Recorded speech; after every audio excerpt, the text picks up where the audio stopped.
apa ada oh ternyata dalam membuat satu riset oh macam nih. Oke ya.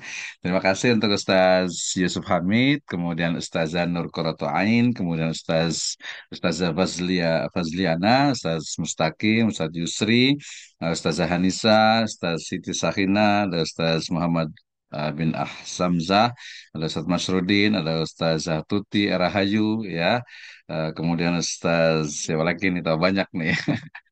Oke, terima kasih ya, dah on kamera. Tapi saya rasa nanti bila masa saya presentation itu kamera di off pun tak apa ya. Nanti bila dah discuss lagi baru boleh on kamera ya. Bukan boleh sih bila nak tak apa, bila tak nak pun tak apa juga gitu ya.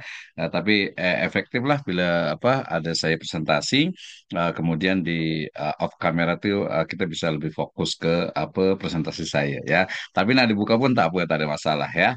Oke, izin saya akan share screen. Utamanya saya nak review terkait dengan riset metodologi menggunakan kuantitatif. Ada dalam 20 slide ya. Oke, izin untuk presentation. Oke, mudah-mudahan ada nampak ya untuk slide saya. Kemarin itu saya coba try ya untuk eh, apa slide macam nih, tapi risau macam kemarin tuh dia tak gerak ya. Nah, coba kita try dulu satu, gerak tak? Nampak tak? Nampak Ada Ustaz? nampak tak? Boleh Ada. tukar-tukar? Tak tukar. Boleh ya? Tak bergerak. Oke, nanti kalau tak ada biasa ada yang cakap lah ya. Oke, baik. Saya mulakan. Bismillahirrahmanirrahim. Assalamualaikum warahmatullahi wabarakatuh.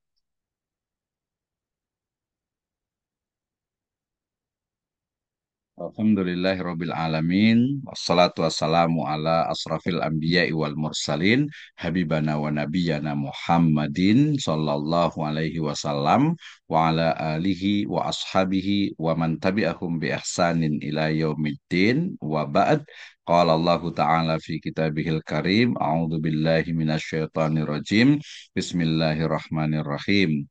Wa wudi'al kitabu fataral mujrimina mushfikina mimma fih wa yaquluna ya wailatana ma li hadzal kitab la yughadiru saghiratan wala kabiratan illa ahsaha wa wajadu ma amilu hadira wala yadlimu rabbuka ahada.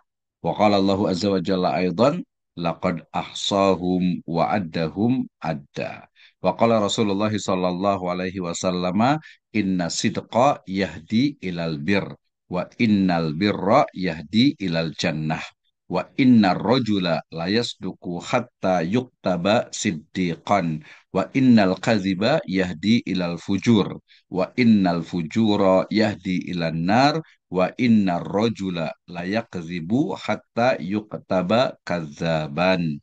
Amma ba'd fa inna asdaqal hadits kitabullah wa khairal huda hudan nabiyyu sallallahu alaihi wasallam. Awalan aqulu lakum jazakumullahu khairan ala khudurikum fi hadhihi khissah at-tayyibah wa hadal yaum yakni al yaum as-salis fi dirasatana yakni statistik. Wa qabla nabda hadhihi al-khissah urid an abhas yata'allaq bi yakni al-ayat min al-Quran wa aidan yakni as-sunnah an-nabawiyah. Awalan kama qara'tu yakni fi suratil kahfi mada yakni akhadna min hadhil ayah anna yakni ana aqul bi statistik ya, anna statistik hada yakni mawjud fil Quran lakin tusamma bi deskriptif statistik. Limada lianna fi hadhil ayah hunaka masalan yakni al kalimat ya la yughadiru ay saghiratan wala kabiratan illa ahsaha. Nam as-saghir wal kabir hadhihi minal yakni al-a'dad. Wa fahimna fi yani madza dirasah al-madiyah statistik hada yani hunaka al-madza yani al-adad numbers. Idan fi surat al-kahfi hada yakni mewujud deskriptif statistik. Wa aidan yakni fi suratil Maryam laqad ahsahum atau kama qala Allah azza wa jalla laqad ahsahum wa addahum adda. Idan hunakal kalimat adda atau addahum adda. Idan al-murakkab ya addahum adda. Idan Allah Subhanahu wa taala fi hadhil ayah mewujud yani al-adad. Idan al-adad yani minal wahid isnain salasa arba'ah ilal akhir. Hada a'dad. Idan laisa faqat yani fi masalan yani al-hadarah al-gharbiyah lakin mewujud fi hadarah al-islamiyah wa khasatan yakni fi al-ayat minal Quran.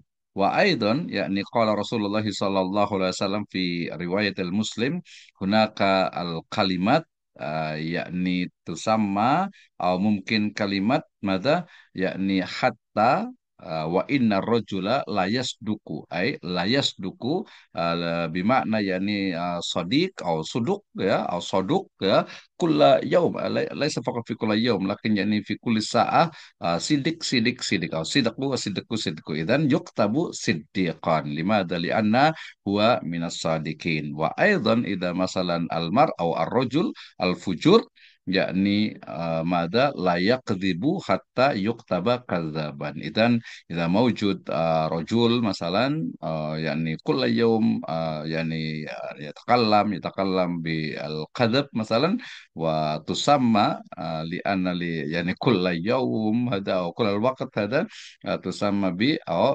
yuktaba kadzaban. Idan min hadhihi al-ayat wa aidan min al-ahadis an-nabawiyah fahimna anna statistik hada laisa faqat min hadar al-gharbiyah lakin mawjud aidan fi hadar al-islamiyah.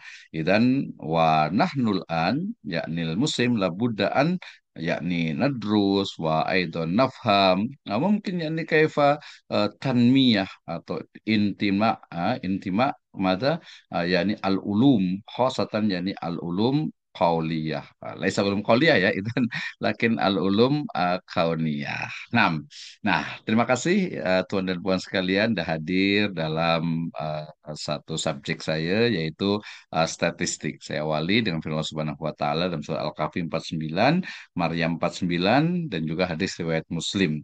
Ya, selain juga dalam Islamic Civilization kita dapatkan banyak sekali bagaimana penggunaan dari numbers ya dalam kehidupan sehari-hari khasnya dalam pengembangan sains atau ilmu pengetahuan. Nah, for introduction kita pahami bersama bahwa ilmu pengetahuan ya we know and we understand maybe different between ilmu and pengetahuan or maybe between knowledge and science. Nah, fi lughat al-Arabiyyah yakni fahimna al-farq yakni baina al-ma'arif awil ma'rifah wal al-ilm. Tapi saya nyebutnya dengan ilmu pengetahuan. Bahasa Indonesia ilmu pengetahuan atau ilmu lah ya.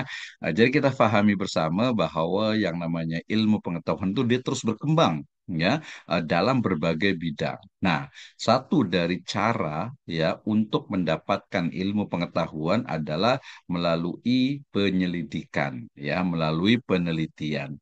Nah, penyelidikan atau penelitian riset yaitu adalah sebagai satu cara, satu metode ya, metode dalam pengembangan dari ilmu pengetahuan. Baik ilmu pengetahuan saya menyebutnya akul yakni bi ulum al-qauliyah wal ulum yakni kauniyah.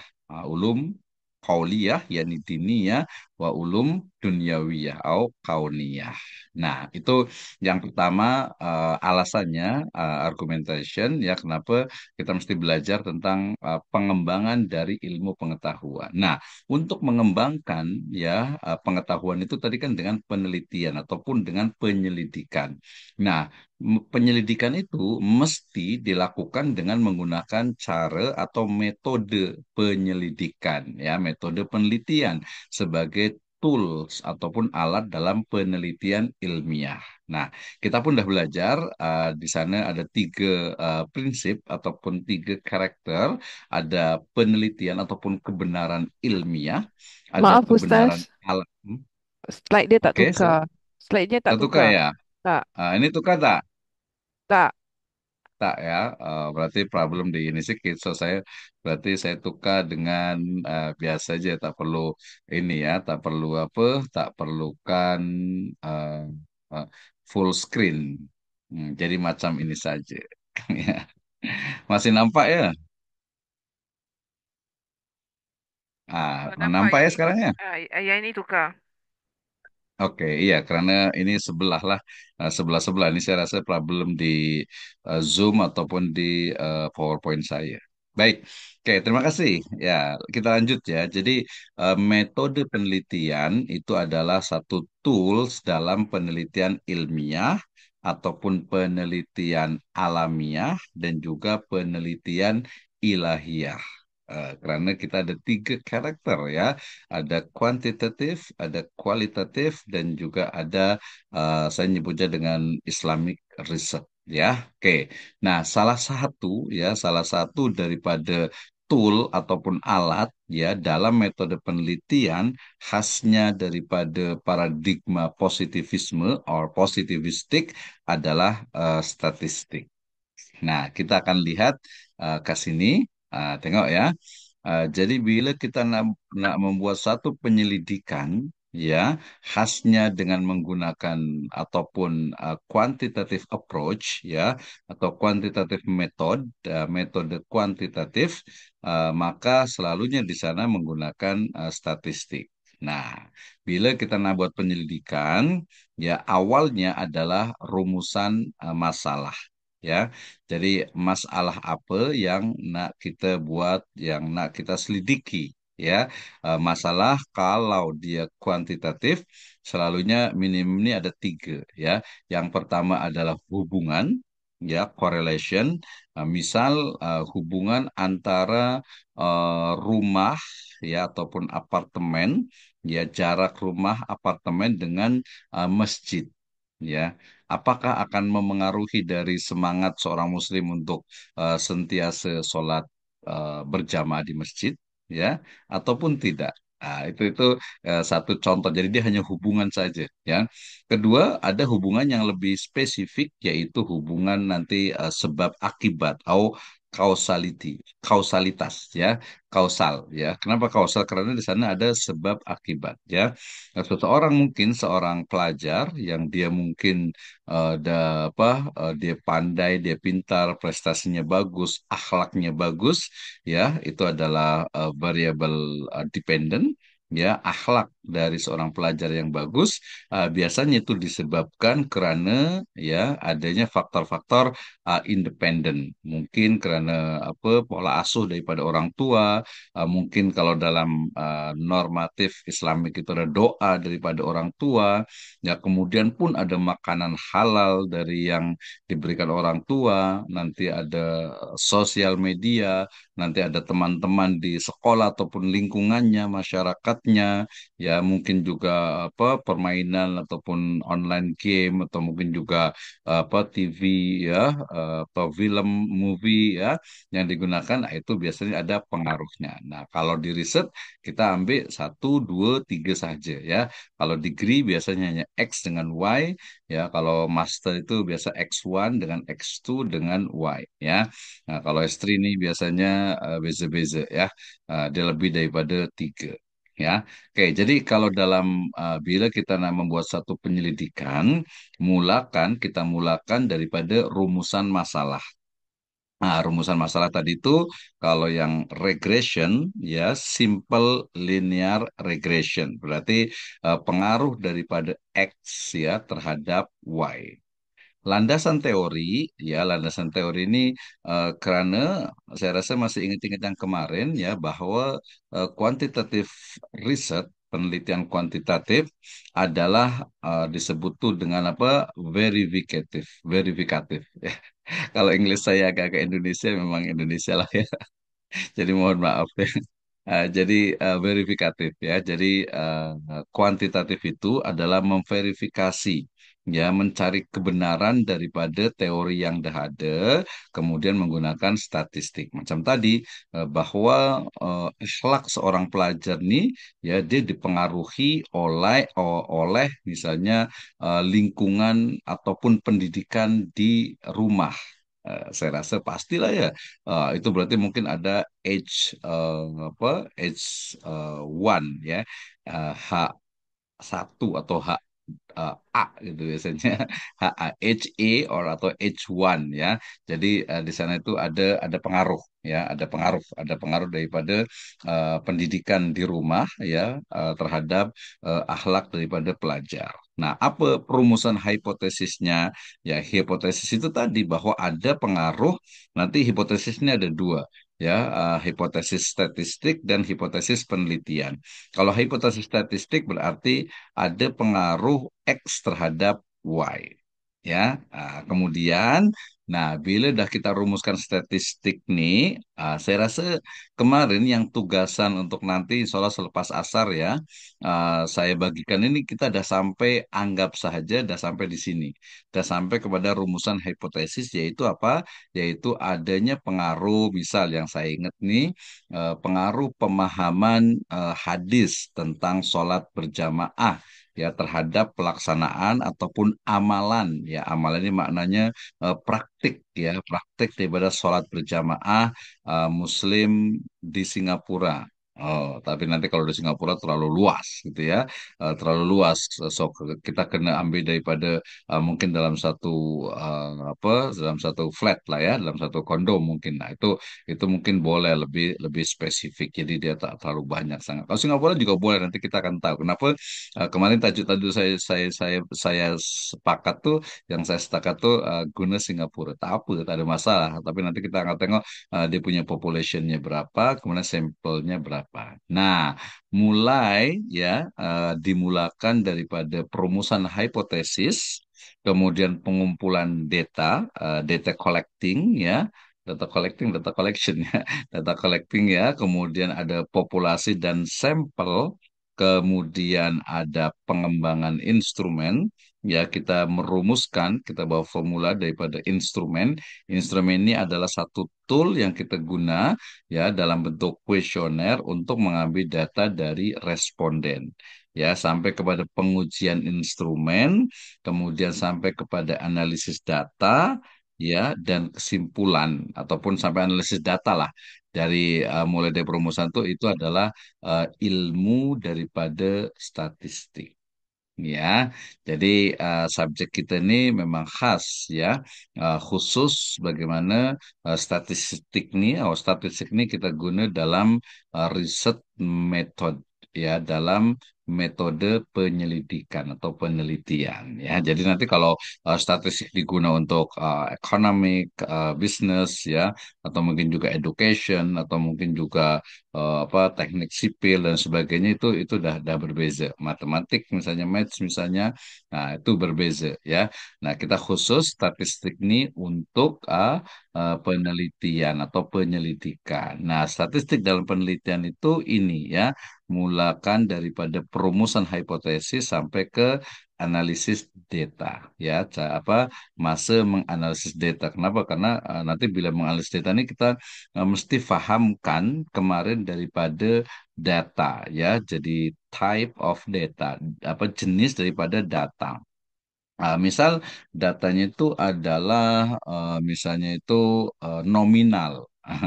Nominal, kemarin ingat ya, ada nominal, ada ordinal, kemudian ada rasio gitu ya. Itu masing-masing itu cara, ya, metode dalam menganalisisnya, ya, dia punya formula itu dia berbeza-beza, ya, sampai kepada kesimpulan ini, ya.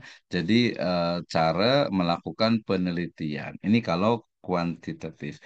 Yang kualitatif, ya, kualitatif beza saja, beza di dia tak ada populasi sampel, dia tak ada instrumen, dia biasanya dalam bentuk interview, wawancara, kemudian direct observation, kemudian juga apa dokumen studies, analisis datanya dia bisa menggunakan etnografi, menggunakan netnografi, menggunakan fenomenologi, menggunakan case study atau library research atau mungkin legal studies atau Islamic research, ya.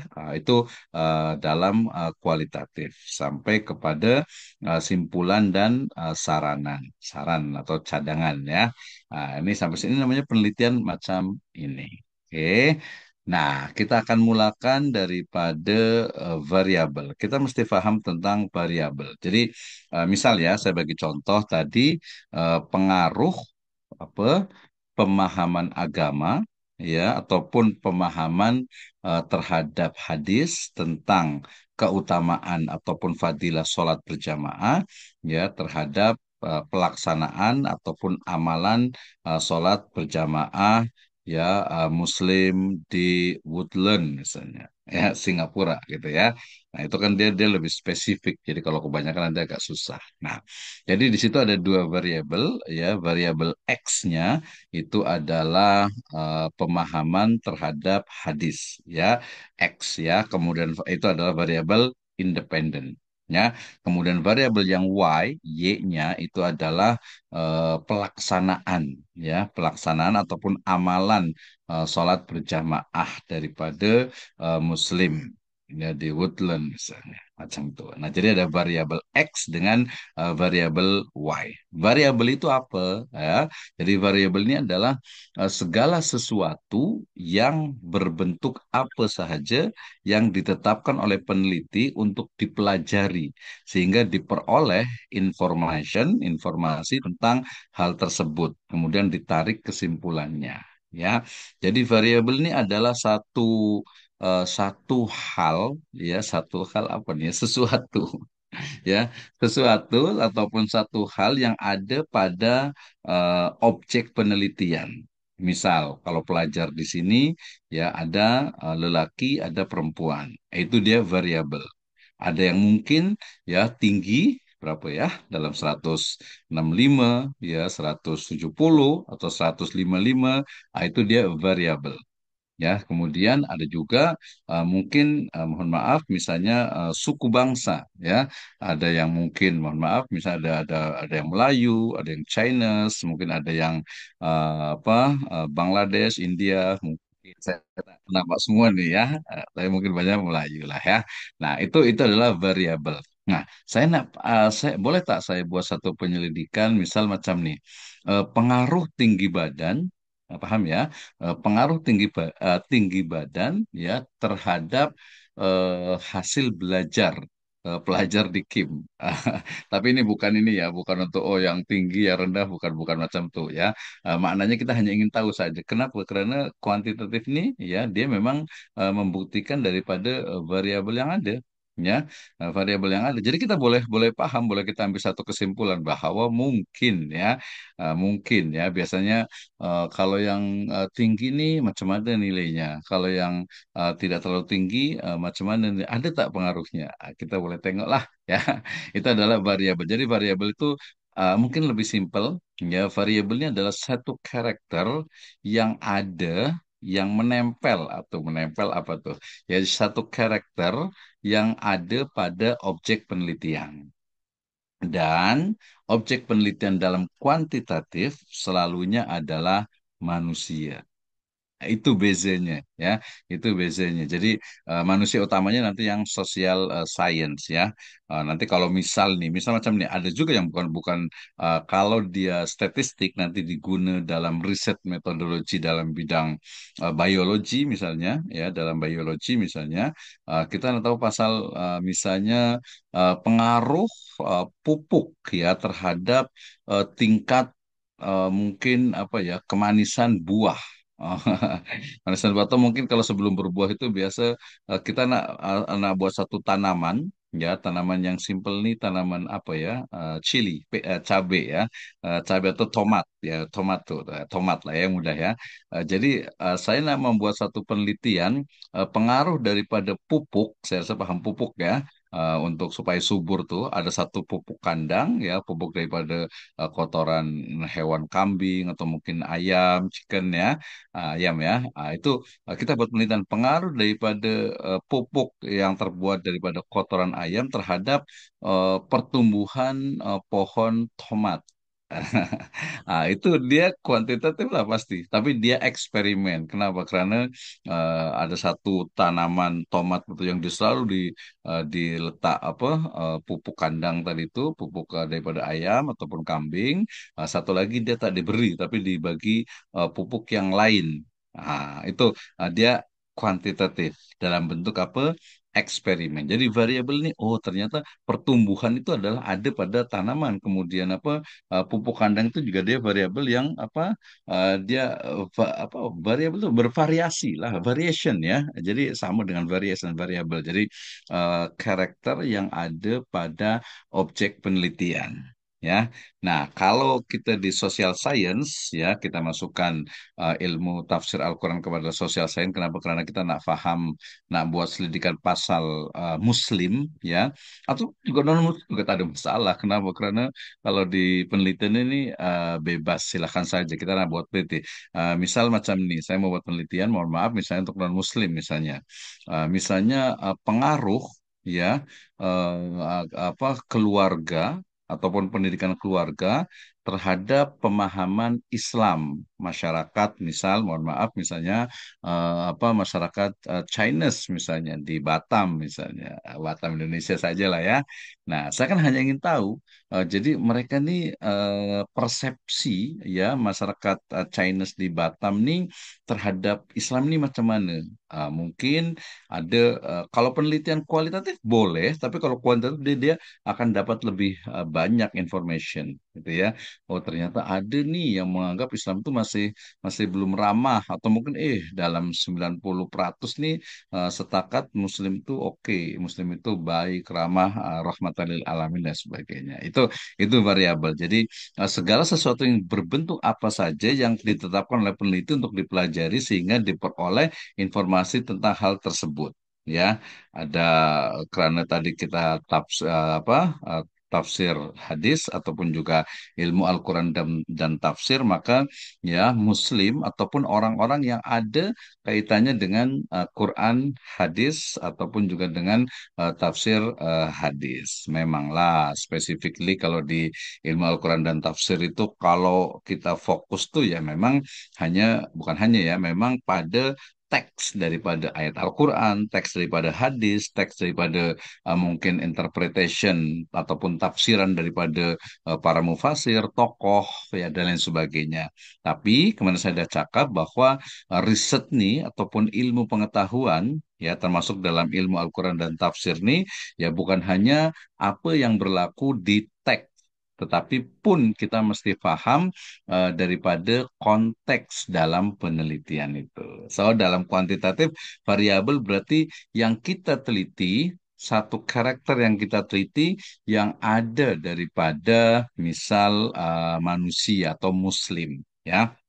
Kita nggak tahu misal dulu-dulu ya, apa, kalau seorang anak misalnya ya, misalnya dia diajarkan membaca Al-Quran atau dia diajarkan dari awal tuh untuk sholat, belajar sholat. Nah, ketika dia dah dewasa ya, sholat tuh dia macam menjadi sebuah, bukan hanya kewajiban tapi menjadi sebuah keperluan untuk dia. Jadi dia dah paham.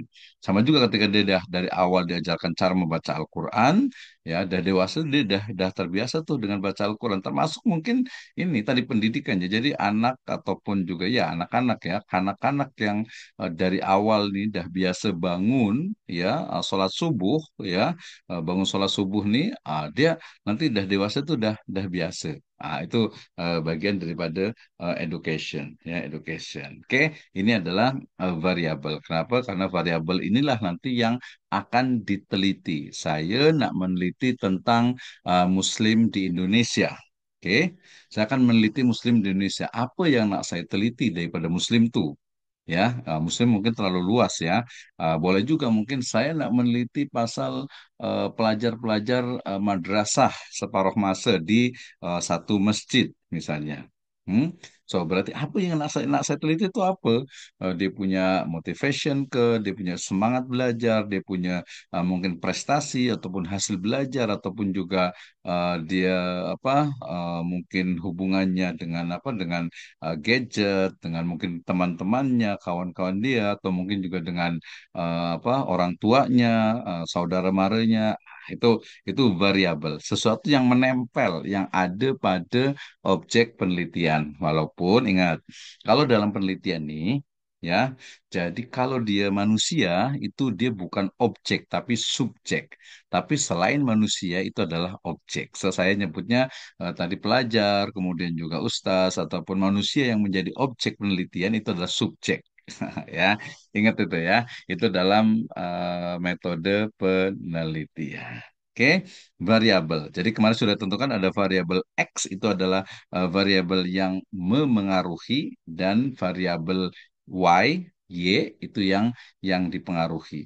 Nah, kenapa? Macam mana kita boleh menentukan variabel X dengan Y? Ya, ya kita boleh melihat daripada apa yang nak kita buat teliti. Tadilah kita nak meneliti apa nih? Kita nak paham tentang apa? Atau mungkin ada problem apa nih? Ya, tadi kalau problem itu macam ini orang apa? Kenapa ya orang apa dia macam rumahnya dekat masjid tapi jarang sholat di masjid mungkin gitu ya? Atau mungkin dia Muslim nih tapi mungkin saumnya kurang atau mungkin sholatnya kurang. Kenapa nih? Ya.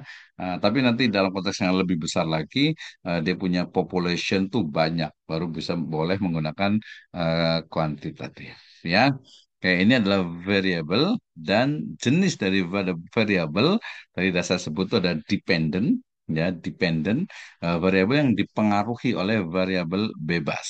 Variabel bebas itu ya independen lah, ya variabel yang memengaruhi ataupun yang menjadi sebab perubahan atau timbulnya variabel dependen. Jadi independen itu yang memengaruhi, dependen itu yang dipengaruhi. Paham saya ya? Memengaruhi dan yang dependen dan independen. Independen lah kita free, bebas ya.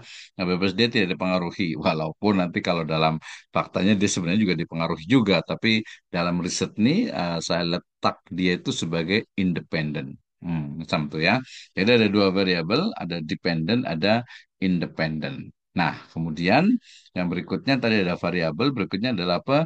Instrumen penelitian. Nah, kalau kita ada cakap pasal instrumen. Apa itu instrumen? Instrumen itu adalah kalau nanti kalau di apa saya ambil daripada Sugiono ini Prof Sugiono ya peneliti kualitatif sebagai human instrument berfungsi menetapkan fokus penelitian. Memilih informasi sebagai sumber data, melakukan pengumpulan data, menilai quality daripada data, menafsirkan data dan membuat kesimpulan atas temuannya. Jadi kalau kualitatif ini dia instrumennya itu adalah peneliti ataupun penyelidik itu sendiri ya.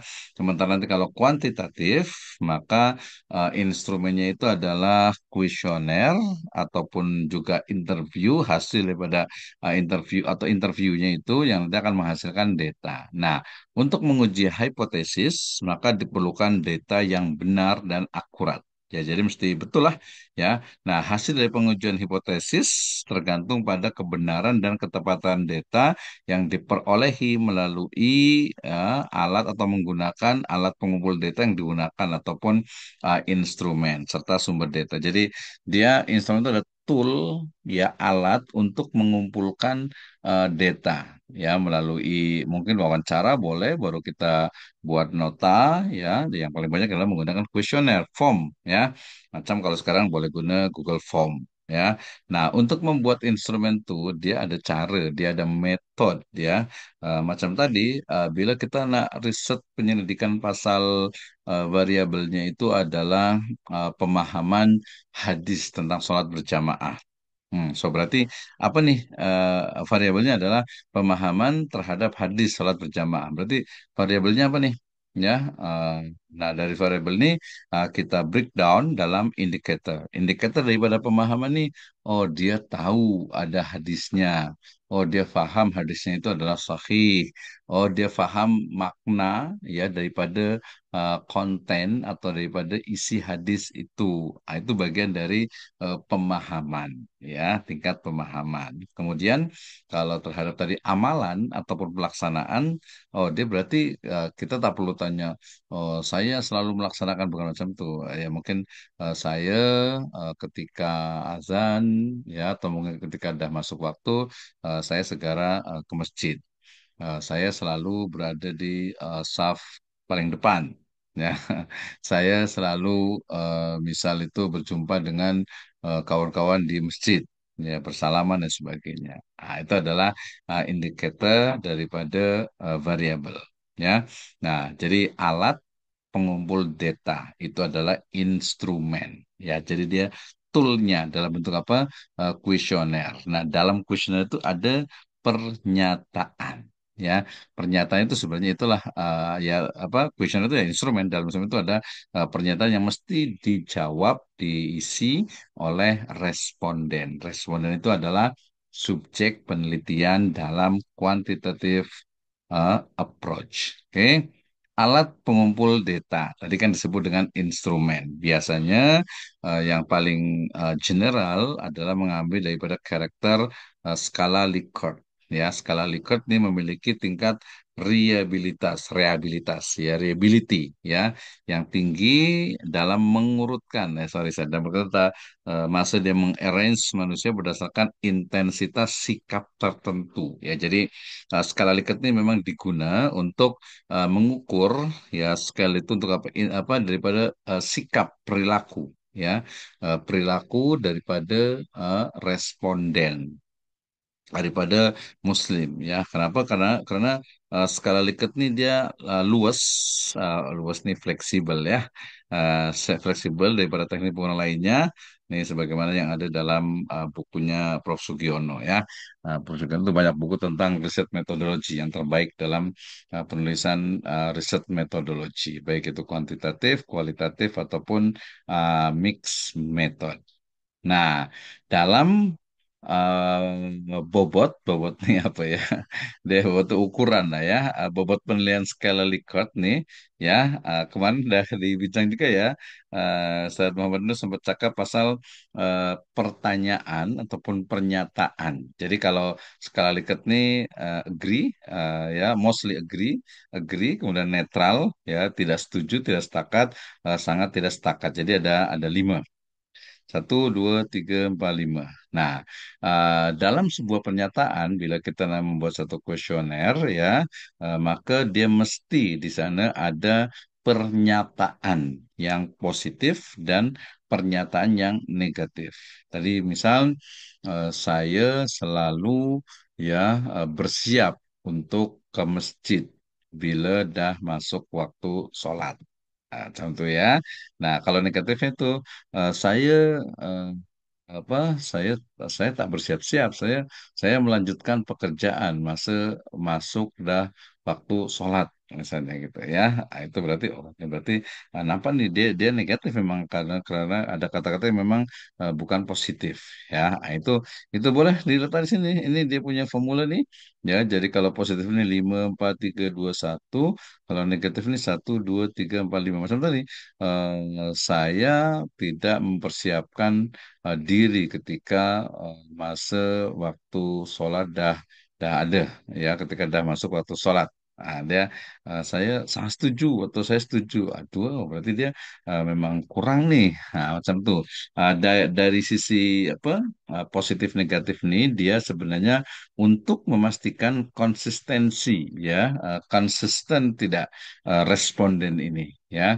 Kenapa? Ah, ini bila kita nak buat satu kuesioner, terkadang sometimes tuh ya responnya dia isi isi bukan rambang apa sembarangan ya sembarang asal gitu. Jadi isi macam-macam yang itu yang yang atau ST yang netral semuanya. Kalau macam itu pasti nampak tuh daripada apa kuesioner yang dia punya sifat nih positif ataupun negatif. Nah, dia akan selalu ada. Itu ya. Jadi nampak tuh, nampak sangat lah ya. Boleh tengok di situ. Oke.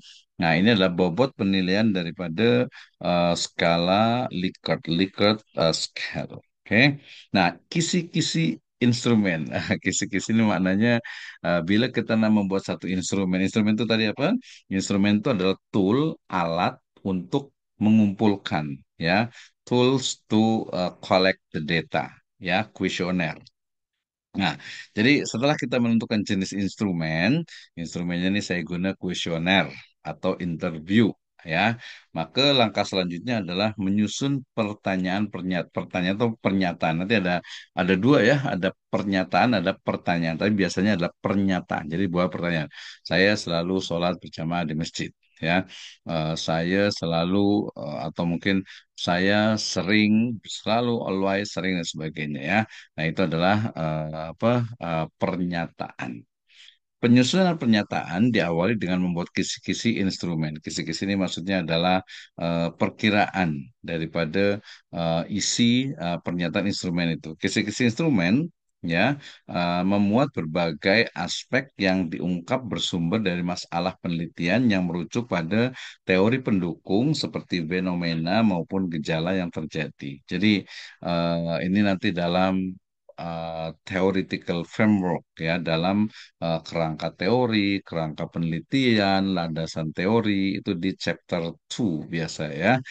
Jadi masa kita nak cakap pasal tadi pengaruh daripada misal apa motivation ya atau mungkin juga motivasi ataupun gaya belajar ataupun juga mungkin keberagamaan.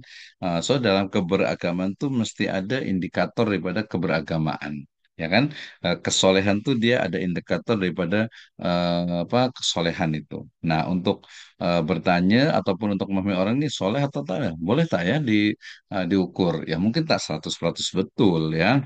Macam kesolehan ini boleh nampak daripada pakaian misalnya.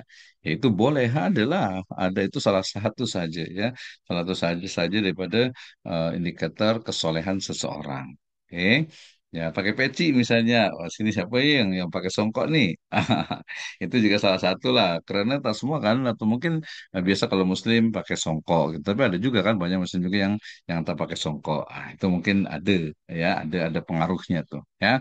Jadi kisi-kisi instrumen memuat berbagai aspek yang diungkap bersumber dari masalah penelitian yang merujuk pada teori pendukung seperti fenomena maupun gejala yang terjadi. Jadi dia tak sembarangan ya. Nah, dia mesti ada teori, dia mesti ada argumentation, dia mesti ada alasan kenapa mengambil daripada atau menggunakan instrumen itu ya. Misal saya nak buat kuesioner. Nah, kenapa menggunakan kuesioner? Karena sampel saya ini banyak lebih dari 100. Bila saya guna interview, wawancara, interview ya, oh itu susah lah masa, tenaga, lepas itu juga finance, keuangan. Ah, itu salah satu dari argumentasi yang logis. Oke, ini adalah kisi-kisi daripada instrumen. Nah, bila kisi-kisi ini dah ada, nanti kita akan buat. Jadi kisi-kisi itu dimulakan daripada variabel. Lepas itu variabel itu indikatornya apa? Dari indikator ini kemudian kita susun menjadi pernyataan-pernyataan, kisi-kisi instrumennya. Nah, ya.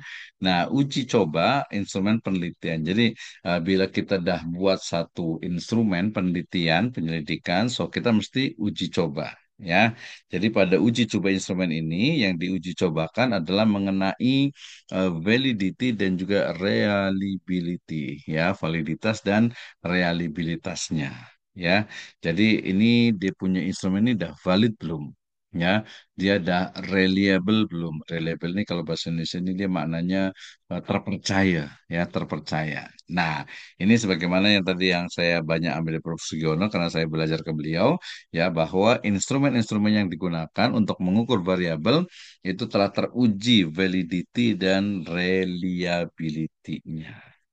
Jadi nanti kan kan kita satu ini ya apa namanya apa tugasan ya nantilah ya kita masih banyak masa ya selepas sholat asar nanti ya.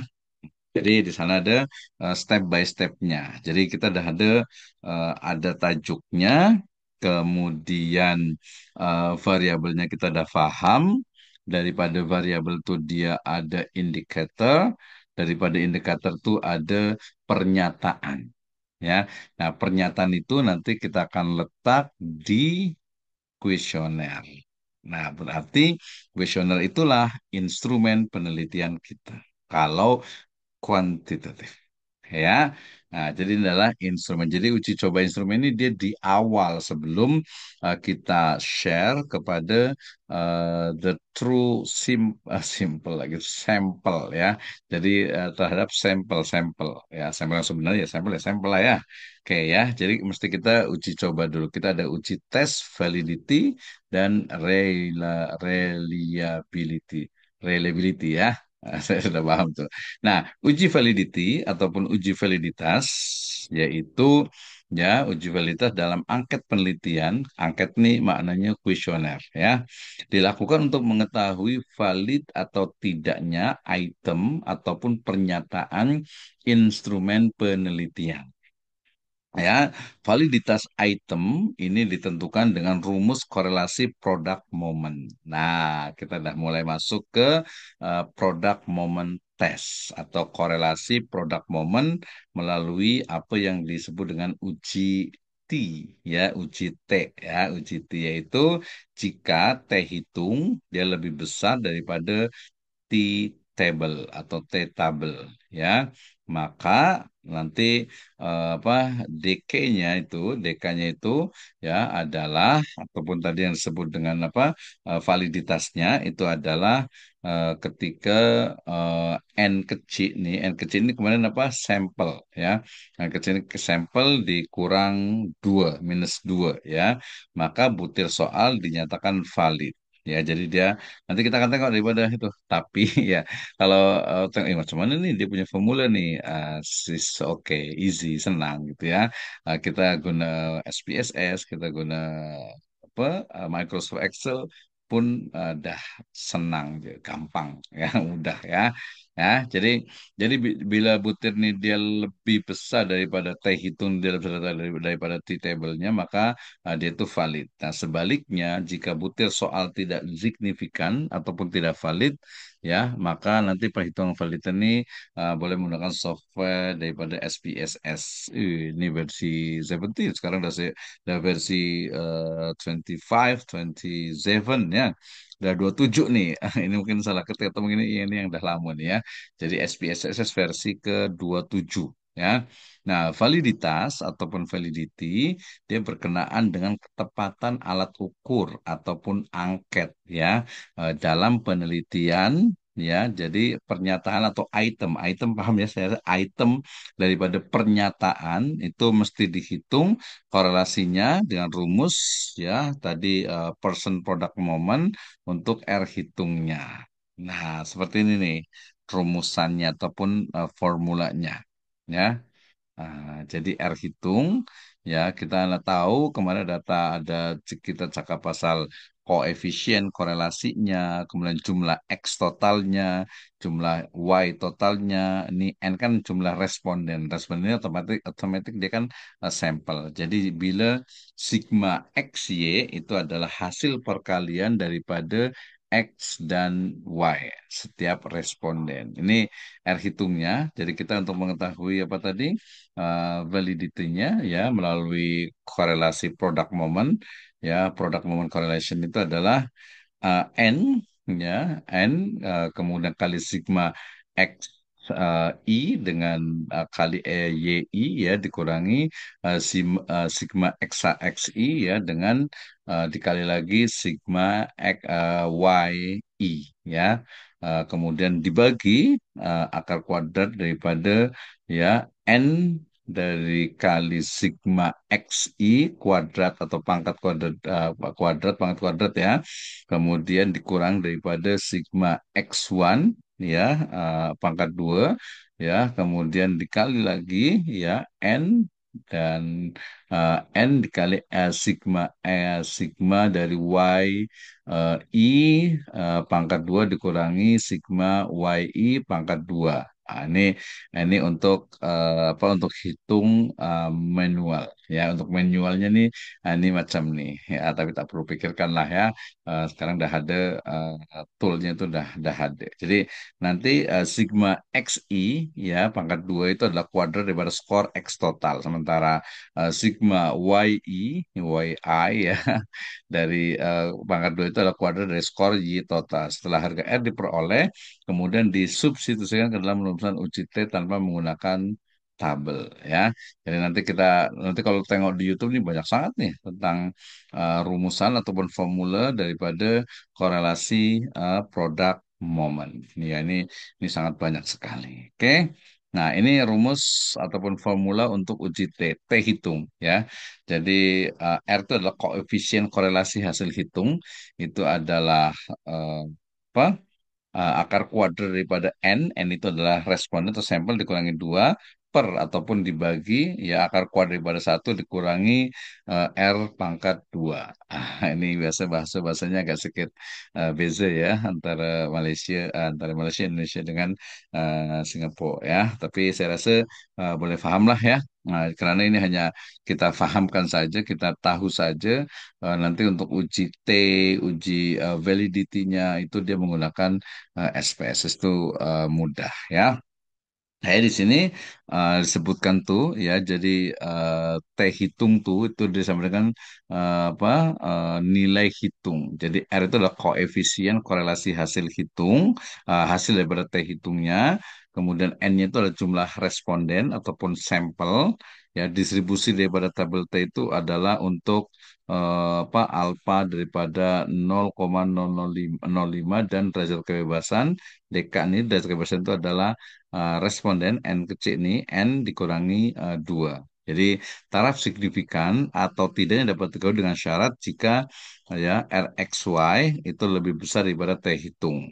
Ya, kalau dia lebih kecil maka indikator itu tidak signifikan. Ya, jadi nampak daripada pernyataan yang kita buat tes. Jadi apabila telah memenuhi syarat signifikan, maka indikator pernyataan yang diuji dapat dinyatakan valid. Nah, bila dah valid, maka kemudian kita boleh share, kita boleh bagikan kepada subjek penelitian kita ataupun responden. Jadi uji validitas instrumen ini dilakukan pada instrumen uji coba variabel X ya dan uji coba variabel Y.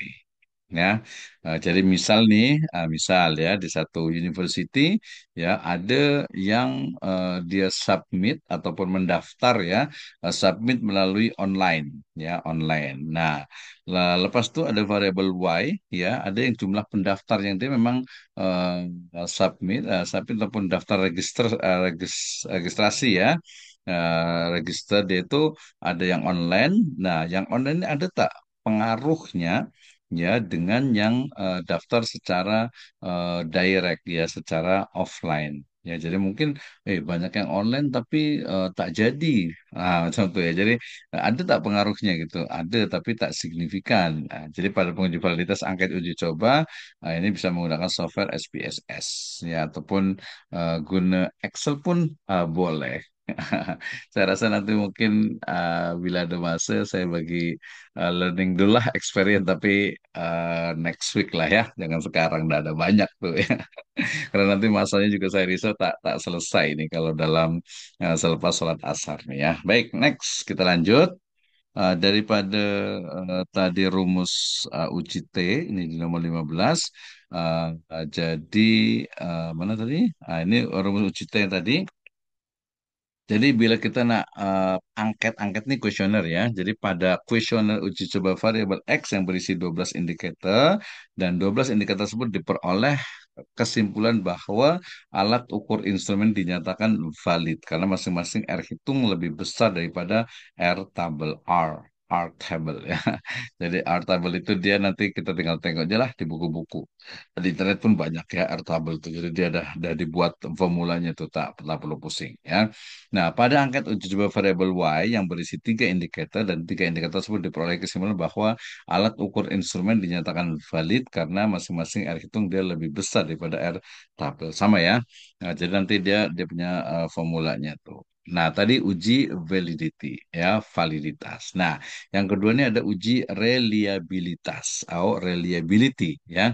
Reliabilitas ataupun reliability adalah alat ukur ya, ketetapan alat ukur dalam mengukur ya, mengscaling itu ya, apa yang hendak diukur. Artinya kapanpun alat ukur tersebut digunakan akan memberikan hasil ukuran yang sama. Ya, jadi macam 1 kilogram ya, itu dia samalah di mana-mana 1 kilogram sama bila memang dia betul-betul jujur. Macam tuh ya. 1 kilogram mungkin rice ya. Mungkin juga kalau gold ya emas 1 gram misalnya dia di mana-mana sama gitu ya. Nah itu adalah alat ukurnya itu dia memang betul ya. Nah untuk menguji reliability ya maka angket dalam penelitian ini menggunakan tes dan retest yaitu instrumen penelitian yang reliabilitasnya diuji dengan cara mencobakan instrumen beberapa kali pada responden atau boleh juga biasanya justru pada non-responden. Pada responden non sampel lebih tepatnya ya, pada responden dalam populasi non sampel. Nah, reliability dia diukur daripada koefisien correlation antara percobaan pertama dengan yang berikutnya. Bila koefisien korelasi positif dan signifikan, maka instrumen tersebut sudah dinyatakan reliable ya. Reliable dia dah reliable lah, bukan valid ya, dia keterpercaya, jadi dah boleh dia untuk di share kepada sampel kita. Nah ya, ini adalah uji reliability. Macam nih ya, jadi masa saya nak buat penelitian kuantitatif, ya, saya kan perlukan data. Tadi variabelnya dah ada, kemudian indikatornya dah ada, saya dah buat instrumen. Nah, instrumennya dalam bentuk kuesioner tuh, maka kan kita boleh langsung bagi ke sampel. Tapi dalam formula ini tidak, dia mesti kita uji coba, uji daripada validity-nya, dan yang kedua adalah reliability. Bila dia dah valid, dah reliable, so baru boleh langsung kita share, kita boleh bagi ke sampel responden dari penyelidikan kita. Nah, bezanya di situ. Jadi sebelum masuk ke data yang betul-betul boleh kita analyze, ya, jadi pernyataan ataupun instrumennya perlu diuji. Jadi uji instrumen. Jadi instrumennya udah betul belum? Jadi tidak asal buat satu instrumen ataupun kuesioner, mesti ada ujinya. Oke, jadi ujian dua, validitas dan reliabilitas. Oke, next. Jadi kalau ditanya ya, macam mana saya nak membuat sebuah riset ini ya, ada pertama mulai dari topik terlebih dahulu. Jadi so kita tentukan topiknya, temanya, kemudian judulnya yang akan dilakukan pada penyelidikan. Ya, jadi kalau tadi dah itu kita ulang lagi nih, oh ke penyelidikan tadi betul ya.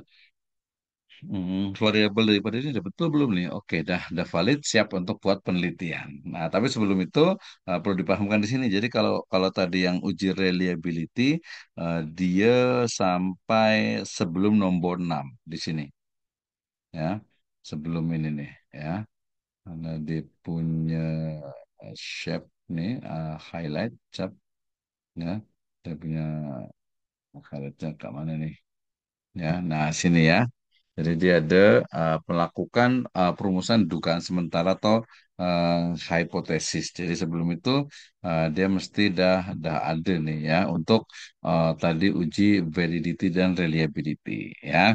Nah, selepas instrumen itu dia dah valid, dah variable, baru ke number six, yaitu melaksanakan pengumpulan data-data yang diperlukan. Ya, jadi data yang kita perlukan melalui apa tadi? Melalui kuesioner yang kita share, yang kita bagi kepada subjek penelitian kita. Nah, baru nanti ya dah dapat dikumpulkan, lepas itu dianalisis datanya, ya kemudian buat kesimpulan, ya meneliti kembali setiap bab pada laporan, melakukan semuanya dengan teliti. Jadi membuat jurnal, membuat skripsi, tesis, ya master tesis ataupun PhD tesis yang menggunakan itu ya menggunakan misalnya kalau menentukan tema ya pastikan bahwa kita memilih tema ataupun topik yang relevan ya topik yang relevan dan juga topik yang memang sesuai ya dengan departemen kita dengan program studi kita nih ya dengan kita ini di ilmu Al-Quran dan tafsir ya. Jadi tafsir hadis sorry ya di TH ya di tafsir hadis, Bachelor of Tafsir Hadis. Berarti, oke, bidangnya mestilah di tafsir hadis itu. Ya, tak boleh ambil daripada education, ambil daripada syariah pun dia berbeza. Mesti pada tafsir hadis. Nah, jadi eh, apa untuk topik nih ya, dia tak perlu jangan terlalu rumit. Ya, jangan terlalu susah ya. Nanti kita repot sendiri ya. Nah, ini biasanya ada consultation bisa tanya-tanya dengan apa dengan dosen ya, ataupun dengan pensyarah. Jadi tidak terlalu rumit ya, namun dapat menghasilkan penelitian yang menakjubkan dan memukau. Menakjubkan dan memukau maknanya amazing ya. Dia yang risetnya yang bagus lah dan baru gitu. Ada novelty, ada kebaruan. Jadi jangan ini udah dibuat, dia dah diselidiki oleh orang kita nak buat lagi.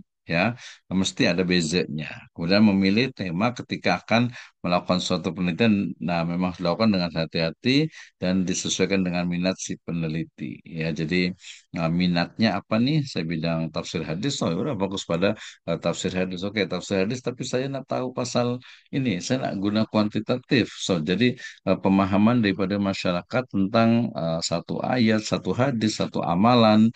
Ya, atau mungkin juga boleh ditry daripada metode ataupun cara dalam misalnya mengajar daripada tafsir hadis. Nah, itu pun sebenarnya boleh juga ya memilih tema ketika akan melakukan suatu penelitian. Oke. Nah, kemudian menentukan judul ataupun tajuk tadi ya. Ini kita paham kan? Jadi bagaimana ketika kita membuat nanti apa artikel, jurnal artikel ataupun juga apa tesis, nah mesti dia punya tajuk nih memang kena apa dia spesifik dan juga mewakili ataupun apa dengan tujuan daripada penelitian itu. Jadi kenapa? Supaya kita lebih terarah, lebih fokus, ya, dan ada titik fokus masa kita membuat sebuah observation, ya, sehingga nanti diharapkan dapat membantu untuk menentukan berbagai macam kebutuhannya juga. Jadi tajuknya ini mesti inilah, mesti fokus ya.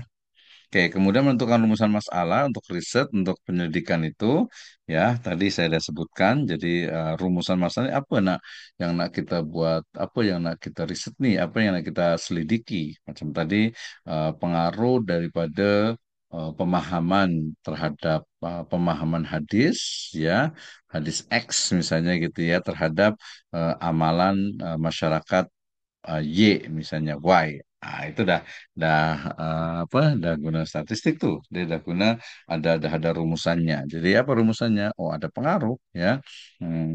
Bagaimana atau apa pengaruh X terhadap Y. Ya, jadi Uh, menentukan rumusan masalah untuk riset ini ketika melakukan observasi, maka seorang penyelidik harus mengetahui hal apa saja yang akan dicarinya. Dengan begitu, masalah ataupun penyelidikan akan lebih terarah. Ya, ada rumusan masalah ini akan memudahkan peneliti ataupun penyelidik dalam menyusun laporan hasil observasi ya yang sudah atau observation report ya yang sudah dilakukan sehingga report ini nanti akan menjadi lebih terstruktur, rapi dan jika dilengkapi dengan adanya poin rumusan masalah di dalamnya. Iyalah kita nak buat pendidikan kan tak mungkin tak ada masalah, pasti ada masalah. Kemarin saya ada cakap bahwa masalah itu adalah gap antara apa teoritik atau theoretical dengan reality. Ya, teorinya begini macam ini, tapi realitinya kok berbeza. Kenapa?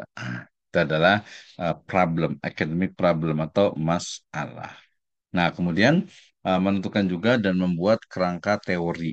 Jadi, apa itu kerangka teori? Theoretical framework, gitu ya. Jadi, bila kita sudah membuat rumusan masalah, maka hal yang paling penting dilakukan adalah menentukan pembuatan kerangka teori. Ya, karena nanti dari teori itu kita akan tahu, oh ada teori tentang pengaruh X terhadap Y, pengaruh X1 dan X2 secara simultan terhadap Y. Itu dia ada teorinya ya, ada teorinya. Nah, semua peneliti harus memahami terlebih dahulu kerangka teori yang baik dalam membuat sebuah laporan hasil riset penyelidikan kuantitatif. Ya, semua itu akan sangat berpengaruh dan cukup penting untuk dilakukan karena memang itu adalah salah satu hal penting dalam hal penelitian ini. Iyalah, jadi kerangka teori itu mesti paham, jadi tidak kemudian apa asal gitu ya, tidak kemudian asal. Oke, tadi perumusan tadi dari sini Cep.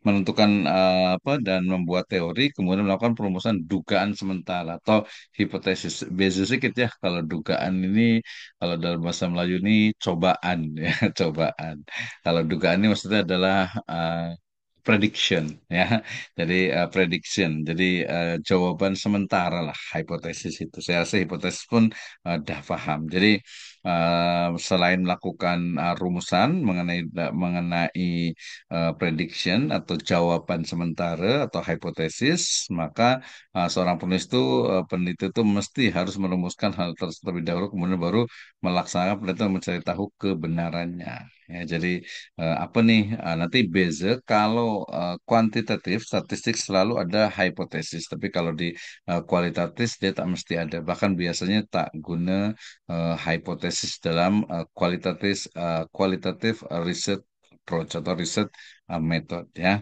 Jadi ini mesti ada ya. Nah, saat observasi, masa kita melakukan observation yang sudah dilakukan itu, maka penelitian dapat melakukan kebenaran yang sesungguhnya dari hipotesis tersebut. Ya, sebagian hipotesis mungkin saja benar, namun sebagiannya lagi sudah pasti salah atau kurang tepat. Jadi hipotesis kan tadi jawaban sementara.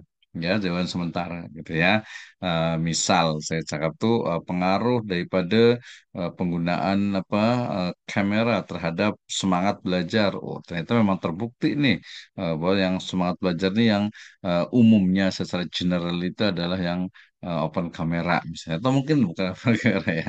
Mungkin yang bertanya gitu ya, yang aktif. Nah, itu adalah indikator ya, indikator daripada apa semangat dalam belajar. Oke. Melakukan perumusan, dugaan sementara ataupun jawaban sementara, kemudian melaksanakan pengumpulan data, data collecting, ya, di mana kita mesti ambil data itu dari responden, dari subjek penelitian, yang itu kalau karena kuantitatif, biasanya dia menggunakan apa? Menggunakan kuesioner. Ya, jadi pengumpulan datanya, cara mengumpulkan data melalui kuesioner, kita ambil ya.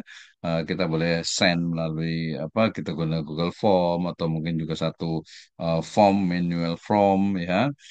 Kita hantar kemudian nanti responden kita itu akan mengisi ya akan menjawab daripada pernyataan-pernyataan pertanyaan-pertanyaan yang ada di kuesioner ataupun instrumen tersebut ya.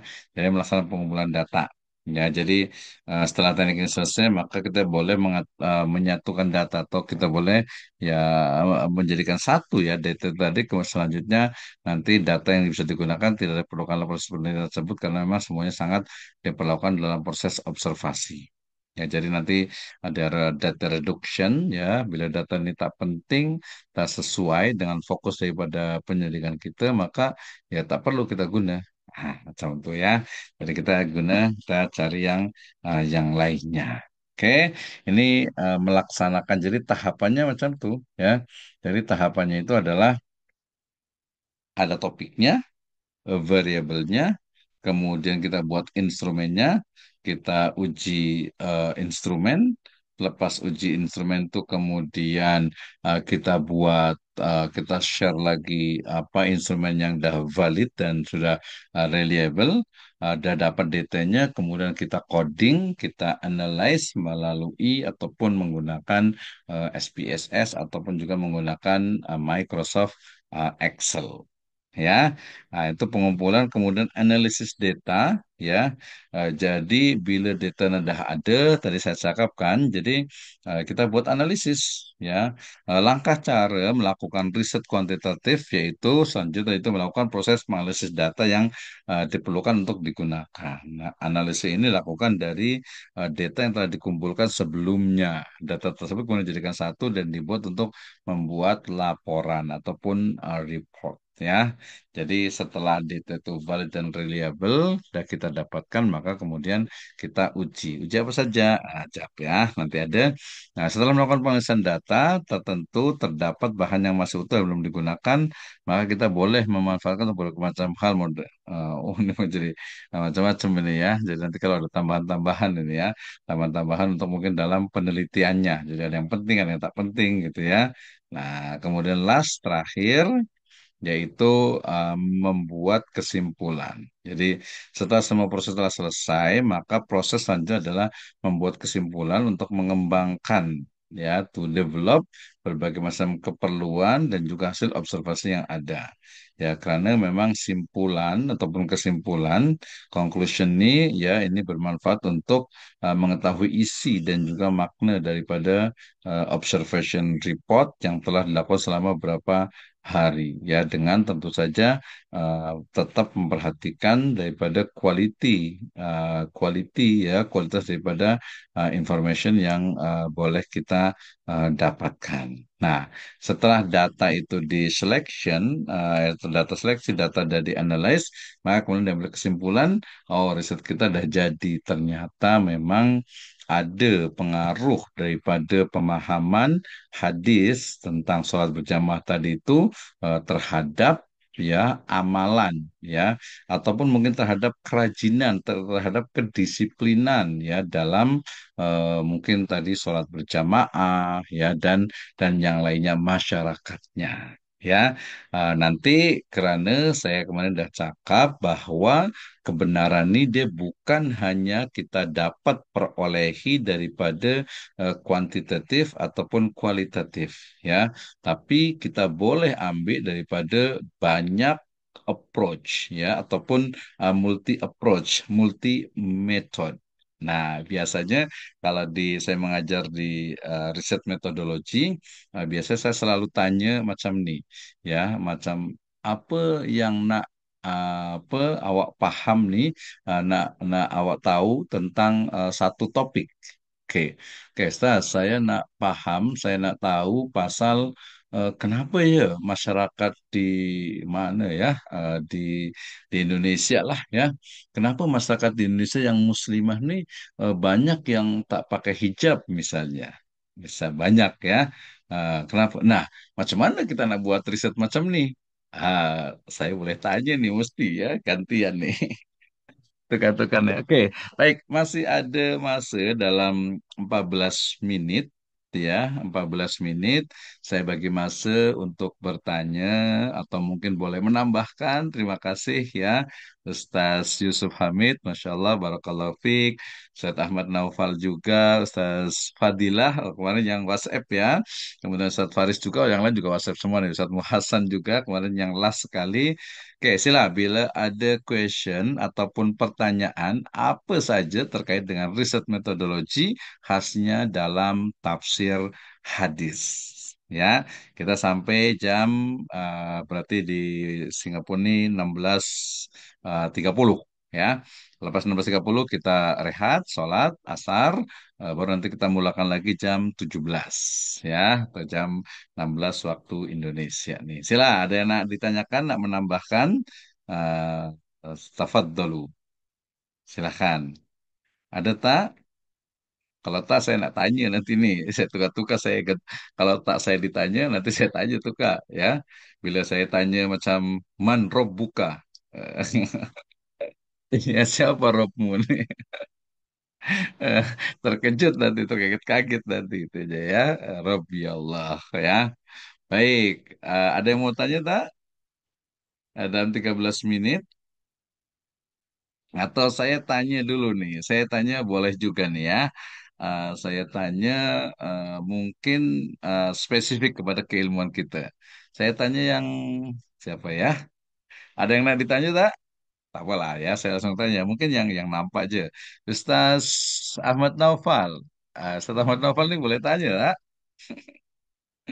Ada masa ya. Pertanyaan saya adalah kenapa, atau mungkin pertanyaan untuk semua ya boleh jawab ya.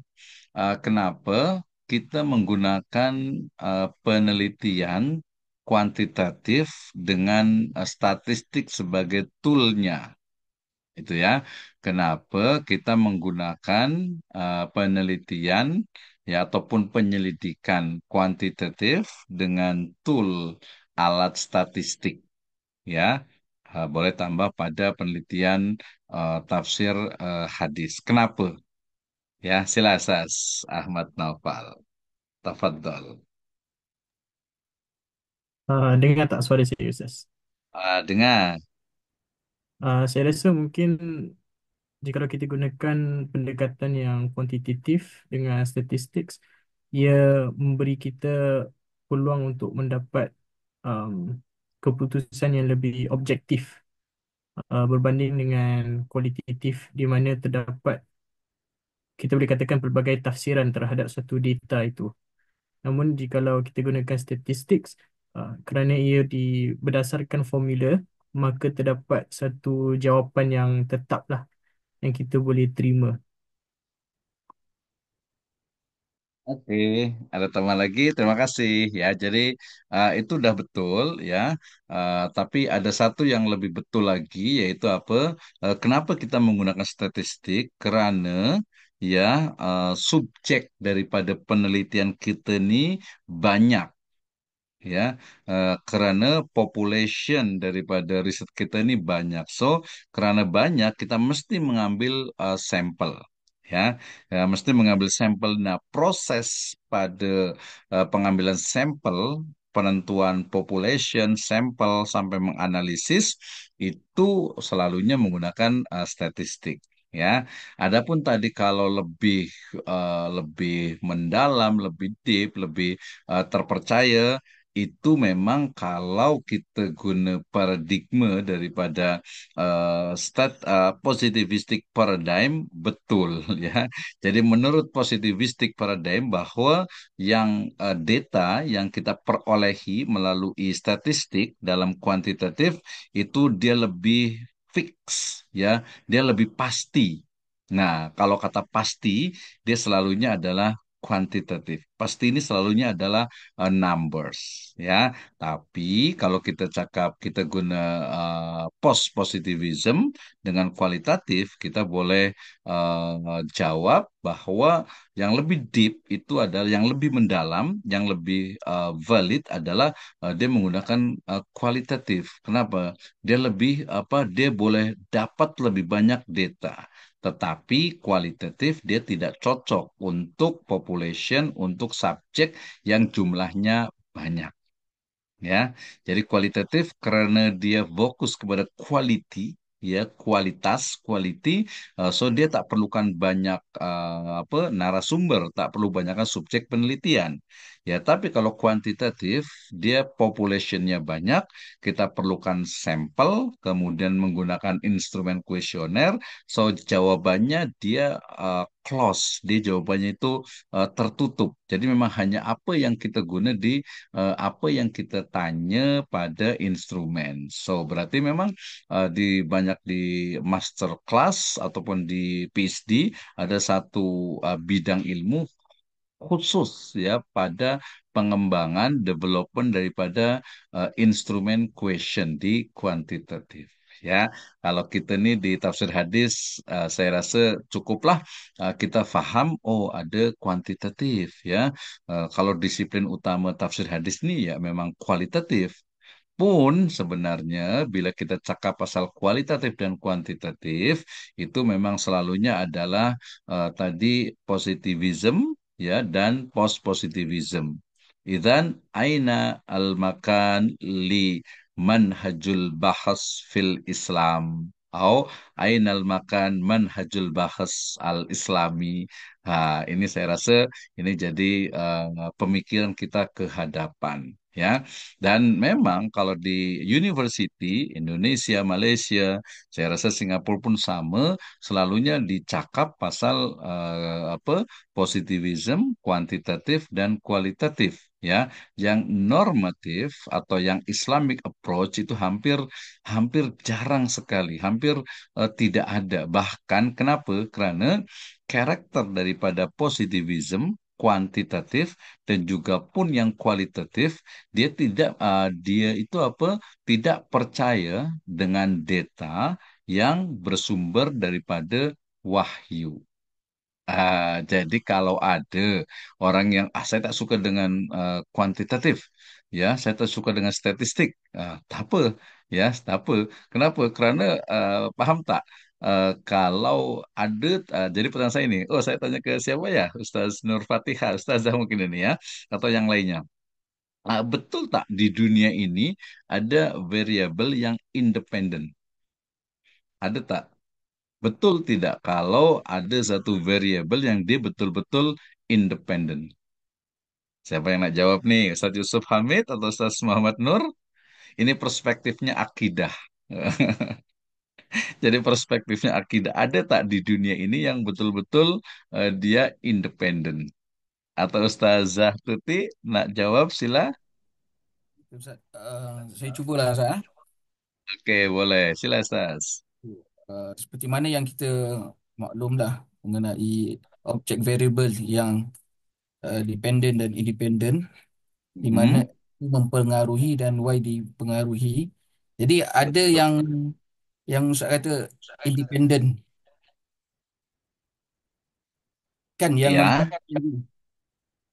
jadi kalau ikutkan pada wahyu tu memang Mhm, kerana objek atau yang manusia ni adalah subjek dan objek variable ni sesuatu yang menempel pada manusia. mhm, Jadi uh, dependent adalah variable yang bebas lah. Jadi mhm, betul. uh, jadi independent ni yang mempengaruhi atau yang menjadi sebab lah perubahan Mhm, pada uh, subjek iaitu manusia itu. Jadi kalau ni adanya uh, bersumber pada wahyu lah. mhm. Oke. Itu saja lah. Ya, ada tambahan lagi? Iya, oke, terima kasih itu Yusuf. Barakallahu fiik, luar biasa ya. Jadi memang karakter daripada kuantitatif ya dengan statistik dan pengembangan daripada variabel ini memang karakter ataupun sesuatu yang ada pada apa subjek penelitian.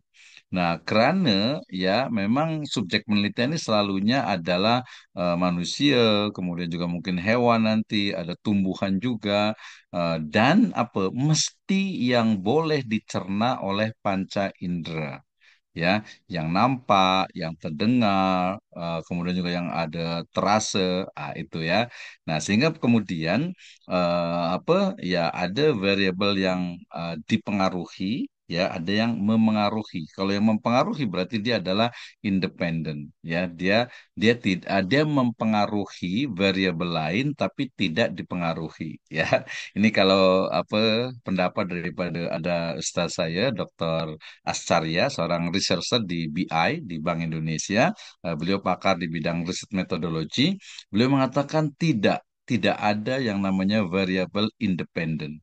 Kenapa? Karena di dunia ini yang independen itu hanya satu sahaja, yaitu Allah Subhanahu wa Ta'ala.